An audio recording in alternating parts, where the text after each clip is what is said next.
transition and go to some NFL, and let's talk about the New York Jets, as the Jets officially have finalized a trade for Aaron Rodgers. In the trade, the Packers, they received the Jets' 13th overall pick from this year's draft. So the Jets, prior to the trade, they had the 13th pick. Packers had the 15th pick. So the Packers basically moved up 2 spots in the draft. Packers received the Jets' 13th pick. Packers get a second-round pick from the Jets as well. Got a 6th-round pick, and they got a conditional 2024 second-round pick that becomes a first if Rodgers plays 65% of snaps for the Jets this year. The Jets receive Rodgers. They get the 15th overall pick and a 5th-round pick as well. Obviously, both of these two teams have used these picks in the draft over the weekend. So, when it comes to Aaron Rodgers and whether or not he's going to have success with the New York Jets, first and foremost, over the weekend, I saw Aaron Rodgers everywhere in New York. Friday night, he was at the Rangers game. And you turn around Sunday, matchup, Miami Heat, New York Knicks at Madison Square Garden. Look who's front and center. It's Aaron Rodgers. So Aaron Rodgers was everywhere this weekend in New York, getting acquainted with the city. It's different being in New York compared to being in Green Bay, because in Green Bay, Aaron Rodgers was the star, but in New York, there's stars everywhere. Stars everywhere. So that's an adjustment for Aaron Rodgers, not being the only star, when he goes out in public. So when it comes to whether or not he's going to have success, because everyone's talking about, remember, Matthew Stafford, he went from the Lions to the Rams. He won a Super Bowl. Tom Brady went from the Patriots to the Buccaneers, and he won a Super Bowl. I want to talk about and compare Aaron Rodgers and his situation compared to Tom Brady's situation when he went to the Buccaneers. First and foremost, when Tom Brady went to the Tampa Bay Buccaneers, that year in the NFC, the only competition that Tom Brady had to deal with was literally Aaron Rodgers and the Green Bay Packers. In the NFC South at the time, when Brady went to Tampa, his only competition was Drew Brees and the Saints. And when you look at the landscape of the NFC at that time, the only real competition for Brady was Aaron Rodgers and maybe the Saints with Drew Brees. Drew Brees was in the final days of his career, but Tom Brady had a much easier path in the NFC compared to Aaron Rodgers' path now in the AFC. Let's look at the AFC East alone. In the AFC East alone, you got the Miami Dolphins. They got Tua at quarterback. They got Jalen Waddle at receiver. They got Tyreek Hill as well at receiver. They also have a young, up-and-coming head coach in Mike McDaniel. And they got one of the teams in the AFC that's going to be competing for a Super Bowl this season. The Miami Dolphins last year in the playoffs, without Tua, they lost in their playoff game to the Buffalo Bills by 3 points. They were competitive in that playoff game. So they're going to be one of the contenders in the AFC. Also, the Buffalo Bills, they still got Josh Allen. They still got Stephon Diggs, Gabriel Davis at receiver, Singletary as their running back. So the Bills are one of the best teams in the AFC East and in the AFC overall. That's just in the AFC East. Because the Patriots I don't include the Patriots. The Patriots they will not be included in the contender conversation in the AFC. I don't believe in the Patriots. The Patriots are irrelevant as far as I'm concerned. So in the AFC East alone, Aaron Rodgers has to deal with the Dolphins and the Bills. That's in the AFC East. Let's go to the AFC North. In the AFC North, the Ravens just signed Lamar Jackson to a new long-term deal, getting paid $185 million in guarantees. They also signed Odell Beckham in free agency, You still got Mark Andrews. Okay. You still got John Harbaugh, one of the more proven coaches in the NFL. And Lamar Jackson, when he's at his best, is an elite quarterback. And also in Cincinnati, look at the Bengals. They got Joe Burrow. At receiver, you got Jamar Chase. You got T. Higgins. You got Tyler Boyd. In the backfield, if they re-sign Joe Mixon, they still got Joe Mixon. On their defense, they got Wilson. They got DJ Reader. Okay. And that's in the AFC North. Let's go to the AFC West. You got the Kansas City Chiefs, the LA Chargers with Herbert. Chiefs still got Mahomes, the best quarterback in the NFL.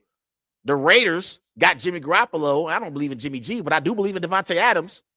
And that's in the AFC West.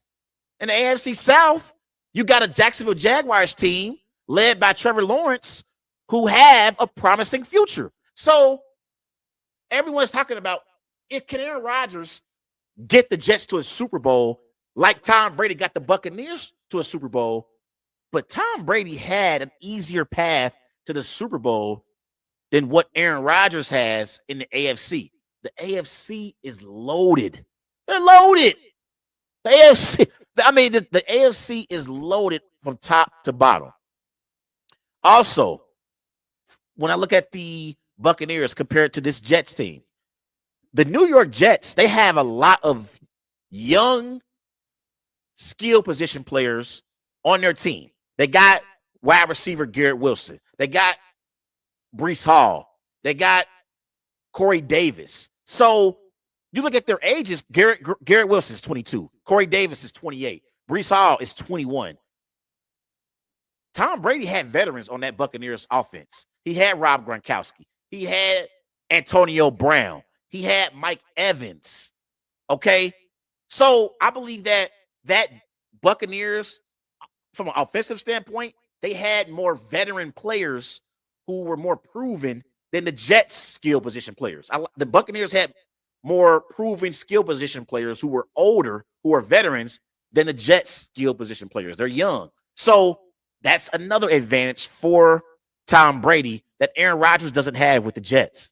Now, I like that Jets defense. I really, really do. I think they got one of the best defenses in the NFL.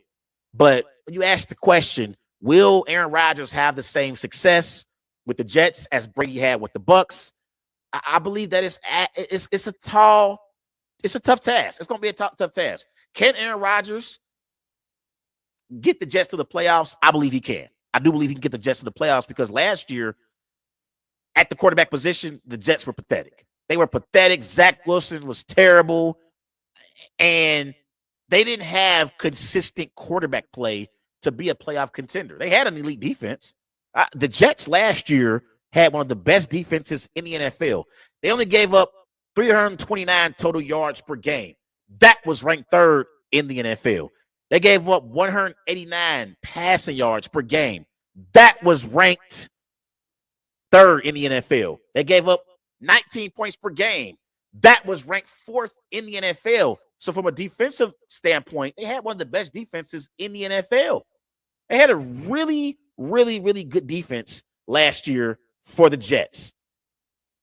And obviously, at DB, you got Sauce Gardner. I think Sauce Gardner will be the best cornerback in the NFL, if not this year, definitely next year. But up front, you got Quentin Jefferson. You got Quentin Williams. At linebacker, you got Jamian Sherwood, C.J. Mosley, okay? Quincy Williams in the secondary. Chuck Clark, who they traded for last year.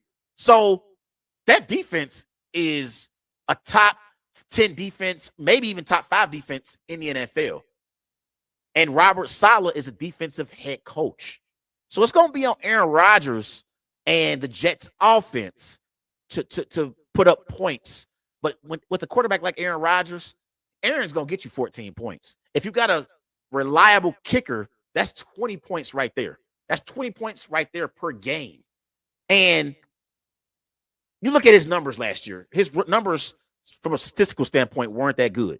Last year, Aaron Rodgers, his passer rating was 91.1. That was ranked 16th in the NFL. He had zero 300-yard passing games. That was tied for last in the NFL. He averaged 217 passing yards per game. That was ranked 19th in the NFL. 12 interceptions, was tied for the 7th most in the NFL. This ranks amongst 33 qualifying quarterbacks. So Aaron Rodgers, from a statistical standpoint, wasn't great last year with Green Bay. But we know a motivated Aaron Rodgers is the best Aaron Rodgers. And I like the skill position players that they have. They are young, but I like them. They did bring in Alan Lazard. So Alan Lazard is a reliable target for Aaron Rodgers, who we can depend on in the offense. But it's going to be up to the offense to put up points. And I think they will be better, because when you go from Zach Wilson and Mike White to Aaron Rodgers, it's going to make your football team significantly better. Last thing on this. Since 2012, the Jets have the 5th most starting quarterbacks in the NFL. Only the Browns, Texans, Commanders, and Bears have had more starting quarterbacks since 2012. The Jets have had 13 starting quarterbacks since 2012. Browns have had 18.